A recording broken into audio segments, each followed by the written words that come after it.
کائنات کے اندر ایسے انوکھے امتحان بھی ہوتے ہیں، وارثوں ساقی کوثر کے، مالک ہوں حوض کوثر کے، اور بیٹے ہوں ساقی کوثر کے، اور آج ایک بوند پانی کی بھی میسر نہ ہو۔ صبر کا امتحان ہے، عزیمت کا امتحان ہے۔ حضرت امام حسین رضی اللہ تعالیٰ عنہ خیمہ زن ہو گئے، 3 دن تک پانی بند رہتا ہے۔ 9 محرم کو رات کی تنہائی میں حملہ آور ہونا چاہتے ہیں، لیکن آپ نے کہا کہ ہمیں اللہ کے حضور عبادت اور ذکر کے لیے وقت دیا جائے۔ ساری رات ذکر میں گزرتی ہے، عبادات میں گزرتی ہیں۔ رات کے اندھیرے میں آپ چراغ بجھا دیتے ہیں۔ آوان و انصار کو کہتے ہیں کہ ان کی دشمنی میرے ساتھ ہے، انہیں میرا خون چاہیے، اگر تم رات کی تاریکی میں نکل جاؤ تو میں تم سے کوئی مواخذہ نہیں کروں گا، اور یہ بھی تمہارا پیچھا نہیں کریں گے، اس لیے کہ ان کا مطلوب تم نہیں ہو، ان کا مطلوب میں ہوں۔ جب چراغ جلایا تو کوئی بھی نہیں گیا۔ مسلم بن نوسجہ کھڑے ہو کے کہتے ہیں، حضرت اگر ہمارے بدن کو 70 بار کاٹا جائے اور جلایا جائے اور ہواؤں میں اڑا دیا جائے پھر بھی آپ کا ساتھ نہیں چھوڑیں گے۔ 70 سال کے بوڑھے ہیں حبیب بن مظاہر، کہتے ہیں حضرت آپ کو چھوڑ کے جائیں کہاں، آپ کو چھوڑ کے جائیں کہاں؟ کوئی ساتھ چھوڑنے کے لیے تیار نہیں ہے۔ پیاس ہے، سخت گرمی ہے، کربلا کا ماحول ہے، 72 افراد اور خاندان کی خواتین میدان کربلا میں خیمہ زن ہیں۔ دوسری طرف لشکر اعداء اشقیا 22,000 کی تعداد میں مقابلے میں، ایک روایت 30,000 کی ہے۔ ان صرف 72 پیاسے لوگوں کے لیے اتنے لوگوں کو جمع کرنے کا مقصد خوف زدہ کرنا تھا۔ شرط ہے کہ یا یزید کی بیعت کر لیں، محاصرے توڑ دیں گے، پانی دستیاب ہوگا، اعزاز و اکرام سے نوازا جائے گا، خزانوں کے منہ کھول دیے جائیں گے۔ لیکن حسین ابن علی کہتے تھے سب کچھ لٹ جائے گا، باطل کے ہاتھ پہ ہاتھ نہیں رکھوں گا۔ اللہ اکبر۔ اب صبح طلوع ہوتی ہے، عاشور کا دن چڑھتا ہے، سورج اپنی پوری تمازت کے ساتھ گرمی برسا رہا ہے۔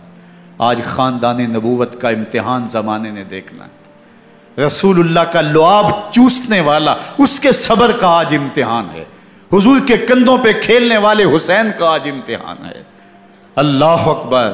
حسین ابن علی تمام حجت کرتے ہیں، میں نے تمہارا کچھ نہیں بگاڑا، میں نے کسی کا خون نہیں کیا، میں نے کوئی زیادتی نہیں کی، تم کیوں میرے قتل کے در پہ ہو؟ تم جانتے نہیں میں کون ہوں؟ میں تمہارے نبی کا نواسا ہوں، رسول اللہ صلی اللہ علیہ وآلہ وسلم کے کندھوں پہ کھیلتا رہا ہوں، حضور کا لعاب چوستا رہا ہوں، اور میں بوسہ گاہ رسول صلی اللہ علیہ وآلہ وسلم ہوں۔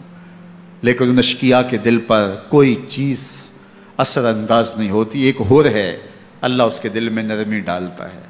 پہلے تو امام حسین کو گھیر کے لے کر کے آتا ہے، لیکن بعد میں وہ قافلہ یزید سے قافلہ حسین کی طرف آ جاتا ہے۔ امام حسین فرماتے ہیں تو دنیا میں بھی ہو رہے، آخرت میں بھی ہو رہے، آزادی مل جاتی ہے۔ باقی 22,000 کا لشکر جرار امام حسین کے قتل کے در پہ ہے۔ پھر تاریخ نے خاندان نبوت کا وہ انوکھا امتحان دیکھا۔ حضرت امام حسین کے بچے بالخصوص خواتین پیاس کی شدت میں حلق خشک ہیں۔ حضرت سکینہ تڑپ کے اپنے باپ سے کہتی ہیں کہ مجھے 6 ماہ کے علی اصغر کی پیاس نہیں دیکھی جا رہی۔ بچے کو ہاتھوں پہ اٹھاتے ہیں اور نہر فرات کے کنارے پہنچ کے فرماتے ہیں اشقیاء سے مخاطب ہو کے، تمہارا معاملہ میرے ساتھ ہے، اس 6 ماہ کے بچے نے تمہارا کچھ نہیں بگاڑا، اور چلو بھر کے اس کا حلق سیراب کرنا چاہتے ہیں۔ ایک 2 شاخہ تیر آتا ہے جو حضرت علی اصغر کے گلے کو چیر دیتا ہے۔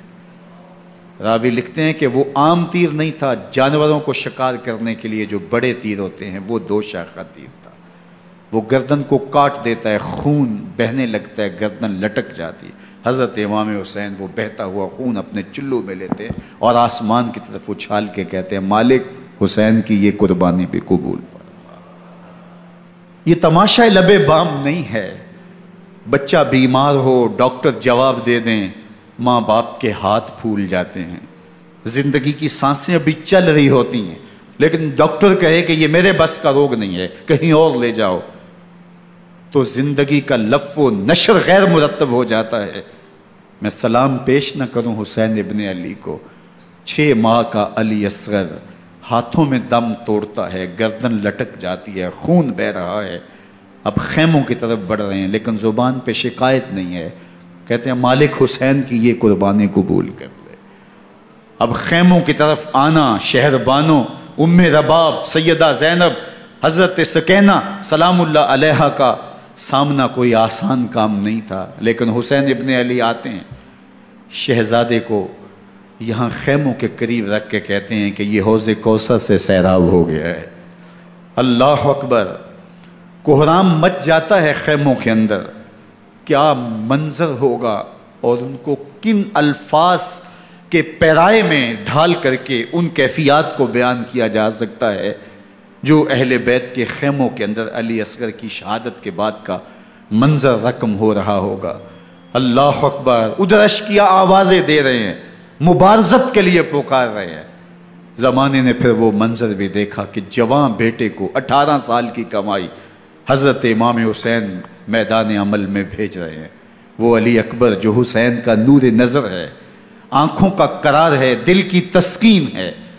اور پھر حضرت علی اکبر جب گھوڑے کی زین سے فرش زمین پہ گرتے ہیں تو باپ کو آواز دیتے ہیں، اور حضرت امام حسین جو ہے وہ آگے جا کے بیٹے کی لاش اٹھاتے ہیں۔ اللہ اکبر! 18 سال کے بیٹے کی لاش کو کندھوں پہ اٹھا کے خیموں تک لاتے ہیں اور ہاتھ پھیلا کے کہتے ہیں مالک حسین کی یہ قربانی بھی قبول فرما لے۔ کبھی قاسم بن حسن کی لاش اٹھا کے لاتے ہیں، کبھی اون و محمد کی لاشیں اٹھا کے لاتے ہیں، بتیجوں کی، بھانجوں کی، بھائی عباس کے کٹے ہوئے بازو اور زخموں سے چھدا ہوا لاشا۔ کیا کیا قیامتیں تھیں جو اس کربلا کے ایک میدان کے اندر نہیں توڑی گئیں۔ حضرت امام حسین پر دکھ پہ دکھ، تکلیفوں پہ تکلیفیں، اب 71 لاشیں اٹھا کے خیموں تک پہنچا چکے، اور ادھر مبارزت کی دعوت دی جا رہی، آؤ میدان عمل میں آؤ، اب دیر کیوں کر رہے ہو۔ رسول اللہ کا حرم، رسول اللہ کی شہزادیاں جو نازوں میں پلی تھیں، وہ کلیاں جو شبنم کا بوجھ بھی گوارا نہیں کر سکتی تھی، آج مصیبتوں کے پہاڑ ٹوٹ گئے۔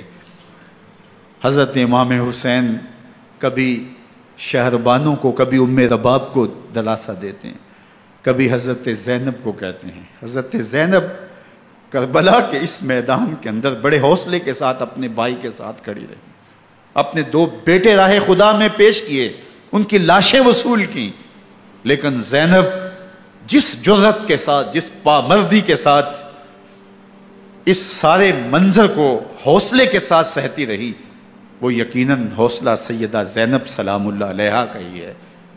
لیکن یہ وہ منظر تھا کہ زینب کا دل بھی ڈول گیا جب حسین ابن علی گھوڑے پہ بیٹھنے لگے، اور ان کو گھوڑے میں بٹھانے والا کوئی نہیں تھا، اور جو بھی سوار جاتا پھر واپس اس کی لاش ہی آتی اور حسین ابن علی لے کے آتے۔